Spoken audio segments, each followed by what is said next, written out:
Welcome back to this episode of Backstage Spotlight. And today we have joining us Miss Jodie Steele. Hello, hi everybody. She's on the run. And tell She's everyone on where the run. you're going. So I'm actually going to see. Now I'm not normally like this. I'll just say I do like a good musical, but I'm not a stagey girl. But one of my best mates is on a Figaro today, and I promised him I'd go and watch him. I don't think I've actually watched the show since I was in it, so this is going to be very, very nostalgic for me. But yeah, How, my friend Ross Hammond's playing Figaro. how long ago were you in it? I think I finished in 2017, so a long time ago, 6 years Oh, ago. God, 6 years. Wow, 6 years. Yeah. Oh, well, I hope you enjoy that. Anyway, I wanted to talk to you about like how you got into it and Yeah. your training. So when you were younger, did you like performing? Was it something you've always enjoyed? Yes, it was. I went to Stagecoach on a Saturday. I remember playing Peter Pan in Peter Pan. That was like Oh. I'd kind of made it, you know. I was like, yeah, that's it, great. Um, and I love singing. I love singing, but acting has always been the thing that Oh, has been the thing that drives me. And I think that's why I'm probably more focusing on that now, because I spiraled into musical theatre and it was just so amazing for so long. yeah. And now I'm super hungry to just do plays, TV. Like I want to be challenged as a human being and tell stories of other human beings. And a musical theatre is amazing, but you're not always able to dig deep because there's a lot of singing and dancing. Uh, but yeah, and then basically when I was at sixth form, all my teachers were like, "You need to audition for drama school," and I was like, "Me, really?" So I did, and auditioned for drama school, and then a bus just crashed into a bus. Everybody, that's what just happened. Oh That God. big bang. And yeah, and then I got in, and I actually deferred my place, at GSA. I was scared to go. That's where I went. I went Guildford School of Acting. I was Yes. scared to go because I just thought that's not my dream, because musical theatre was very new to me. I Yeah. wanted to be a singer-songwriter. And so I deferred my place and I went to the Academy of Contemporary Music. Oh wow. And then GSA rang my mum's house phone, because that was a thing back then, a house phone, and said, we'll defer her place and she can come next year without re-auditioning. So I did, and the rest is history. Oh wow. Did you enjoy Yeah. did you enjoy GSA? Like did you feel like you were in the right Um, place? yeah, I did. It was challenging. Got really challenged as a person, but also because I'm a proper, real, like, working class kid, cancer state, not much money, bit of a rough school. I speak a lot better now than I did. I was proper like, all right, darling. I mean, sometimes I fall back into it, and I think GSA, I was on a scholarship, but obviously a lot of people weren't, and came from much classier backgrounds than me, and I felt a bit of a black sheep in that, I guess. I got put into a meeting 6 weeks in saying that I needed to up my game and dress better and look better and stop with the Oh God.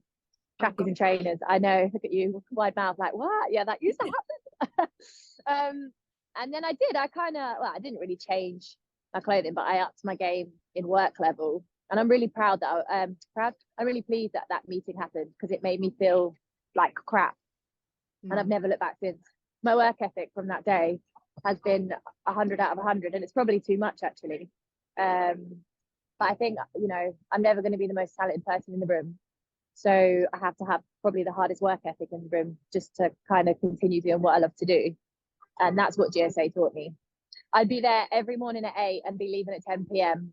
Wow. Every free period and every extra dance class I That was is in. dedication. Yeah, I was a real geek. I was And a real geek. when it came around to auditioning, what was your first job that you got after leaving college? It was Mimi and Rent. Oh wow. And how Yeah. was that? How was that? It was amazing. It was Rent's my favorite musical in the world. So Oh, I was so excited that I got to be in it and in London. And that was kind of the thing that, like, all the reviews and everything, like, really hit off. And yeah. it put, I know how hard it is to be a grad. Like, it's Yeah. especially one that looks like me. There's hundreds and thousands. um, and I think, yeah, that helped. That was quite iconic, and it was nice to me because of my heritage on my dad's side is Spanish, so having those little Spanishy moments was really cute. Yeah. And then actually my big role after that was Carmen in Fame. So that was another Spanish one. That's, yeah. Because that was cool. Uh, yeah, that was my first kind of few So big good. I ones. bet you just felt so like relieved that you got a job and that all of Yes. that, like all of that hard work actually finally paid off. Yeah, it's nuts. It's so hard. I know it's really hard. And Yeah. I think it's even harder, you know, there wasn't near as many people graduating as when I graduated 10 years ago. Now there's so many. I can't cope. It's just gone But it's worth it. massive. Yeah. And a lot more people want to do it. It's been glorified on the TV. I think Yeah. a lot of people think that we get paid a lot of money. And I just, it literally tickles me because I'm like, no, no, we don't. And it's a graft. It looks sparkly when you're on stage. And honestly, if you love it and it's in your body and your veins and your blood, it is the best job in the world. And Yeah. I've said this so many times, you know, it doesn't matter how hard it gets. I can't give up. I can't give up being an actress because that is who I am. It's Yeah. actually like the core of me. So um And it's the love of it. yeah, it is the love of it truly. And Yeah. you know, it's definitely not 50-50 good bad. I think lots of people say that, you know, 50-50. I'm like, no, there's definitely more tough days than there are good days. Yeah, for sure. um Especially for someone like me now. Without sounding like a total, like, I don't know, smoke up my bum, which I'd hate. I'm not like that at all, but I can't take any old job. I can't just take any old job. I have Yeah. to be careful. I have to map out what I'm doing. I have to be careful. I have to think about myself as a business, work as a team with my American management and my UK management. And we're really specific, and we don't go out for anything. And also, I'm very specific because I'm a comedy actress, really, with musical theatre. I'm not a leading lady at all. I'm definitely the side part. That's where I sit for sure. The kooky side part. And there are a few of those, you Yeah. know. And so yeah, job opportunity gets slimmer, especially in the bracket that I am now. So it's even harder now. But you know, I side graft and keep very very busy, and it's fine. I couldn't do anything else though. So it is what it is. And how was it when you toured with Six? Like, what is it like being Sick. in a touring company? Yeah, I've done quite a lot of tours actually. Since the pandemic, I've not been on tour. That's a shocker for me. I think I know, I guess after Heather's, Rock of Ages and Six happened like kind of back to back, and I was on tour for like 2 years. And I didn't know what it was like to not live out of a suitcase. Being on tour with Six was incredible. I got to be with my sister, as I call her, Lauren, Miss Drew. Like Oh, she feels like my sister. We talk most days, and to get to do that with her was incredible. I remember me telling her that I had Howard, and she was like, "I'm waiting to hear if I've got Aragon." And then she fucking did. Oh, I just swore. I'm so sorry. You might want to beat that out. And then no. she flipping did.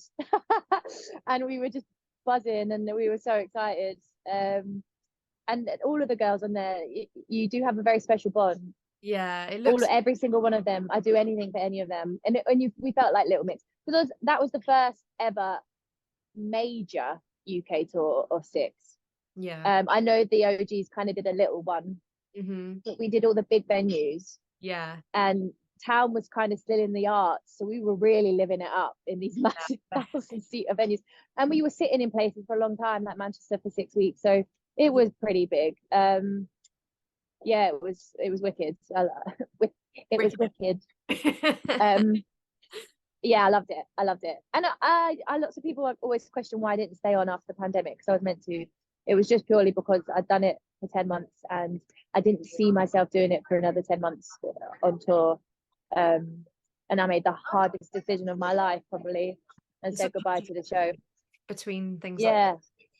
And they got Vix back in anyway, and she's a dream. So I remember her messaging me being like, babes, I've had a message. I had an email asking me to come and take half an hour. I'm just wondering if you're okay. That's like, yeah, okay. Oh, bless. Yeah, because you do get a tight knit with people in the industry, particularly if you're in all the same casting bracket, because it's the hardest casting bracket, isn't it? Like, you know, that leading lady vibe. Nothing particularly special about.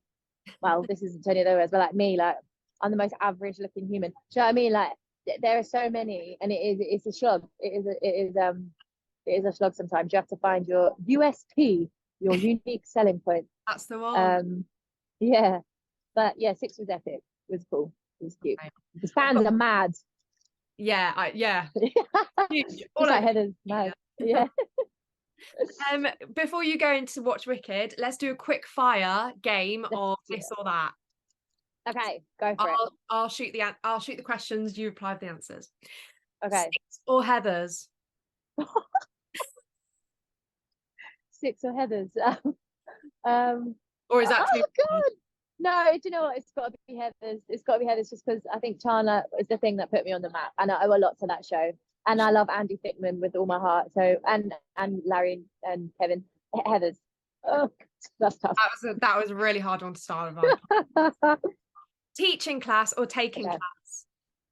What teaching? I hate taking class. I get so nervous, but I love teaching. You've got your I like knowing what I'm doing. You've got your associates program, Yes. don't you? Jodie Steele Associates. We're just going through our 2024 submission now, and the whole program will start in February. So it's a lot of admin at the moment. Well, good luck with all of that. Next Thank one is north or south of the UK? South. Girl, come on now. I'm a sucker. As a northerner, it's hard for me, but I live in the south now, and I do love the south, so I think you're in it in the south. Everything happens in the south. For sure, for musical. For sure. Yeah. Touring or in town? In town, and that wouldn't have always been my answer, because actually it used to be touring when I was younger because it kept it fresh. Yeah, that's true. But in town now, because I have so many other things going on, Yeah. voiceovers, JSA, I have PT clients, like, so being on tour is tough for me now. Yeah, can't juggle it. And my dog, I can't leave my dog. My dog. So cute. Okay, next one. Early mornings or late nights? Early morning. Yeah, get productive, 100%. get out of bed. Get productive. I love it I have such a crazy morning routine of gym, breathing work, yoga, physio stuff for my body. Like, if I can get all that done before midday, that's a winner. Honestly, it's a nuts routine. It's like a 3-hour routine. You're gonna have to training. Yeah, the early mornings for sure. Yes. Tea or coffee? Coffee. Yes, coffee. She said with her Starbucks toffee nut latte that costs £100. Oh, nice. That's a good order. With oat milk, always with oat milk. Nice. Singing or dancing? Oh, dancing. Oh, good one. Dancing. Interesting. Mm. And last but not least, healthy food or fast food? Healthy food, but that's just because I'm a level 4 nutritionist and level 3 PT. Honestly, I love naughty food, but you can eat more healthy food. That's my, like, as in calorie wise, you can fit more healthy food in. Exactly. So the more food, the merrier. I'm a foodie. I'm such a foodie, and so healthy food. All my clients would be furious if I said unhealthy food. And at the end of each podcast, I ask who you think should come on the podcast. Who are you going to nominate? Get Jordan Luke Gage on, and I'll give him a little message and tell him to do it. Do Jordan Luke Gage. Great. Right, I'm going to go in and see this show now. Enjoy the show. Thank you so much. Loads of love. Bye, darling.